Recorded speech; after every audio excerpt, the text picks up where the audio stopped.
Meron akong hawak na martilyo rito, sinasabi ko sa'yo. Mr. Chair.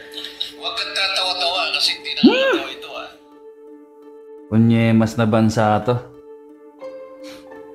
Mga disente at pinag-aral na mahaba ng mga magulang ang salot. Bilyong pera. Imagine that. May ganun pala kalaking pera ang Pilipinas. Pero pagdating sa pagtaas ng mga bilihin, hindi makontrol. Bababa ng onti yung gas, tataas din mga ilang araw lang. Usapang refundable sa Meralco, parang hindi mo ramdam. Yung provincial rate na dati na dapat ginagawa ng paraan parang hindi nagtatambakan sa Maynila yung taga-probinsya dahil wala namang provincial rate na bilihin at pagkain, hindi magawa ng paraan.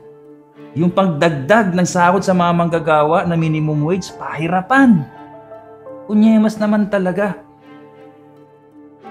Hindi ko lang maiisip, paano nakakatulog itong mga kasabwat na to? Itong mga nagpagamit na to kung sino man yung gumamit sa kanila. Habang kada uulan, ikaw mismo na gumawa nun o naging kasangkapan ng mga hudas na yan, may isip mo na may mga taong maapektuhan dahil sa baha, hindi nakakapagtrabaho, yung mga negosyante nagbabayad ng tax, hindi makakapag-operate, na yung mga dating hindi naman binabaha, mas lalong binaha ngayon kung kailan nilagyan ng malaking pera.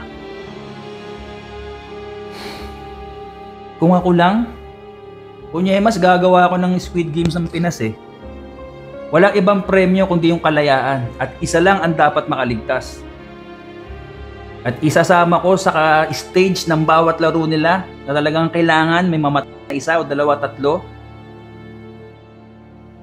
Yung pagtulak sa kumukulong kumunoy o di kaya yung mga tumutunaw ng bakal, yung tipong umiikot ang pabalik-balik ng ganon, tapos pag nilaglagan mo ng bakal, bisikleta, durog, doon maganda magtulakan itong mga salot na to.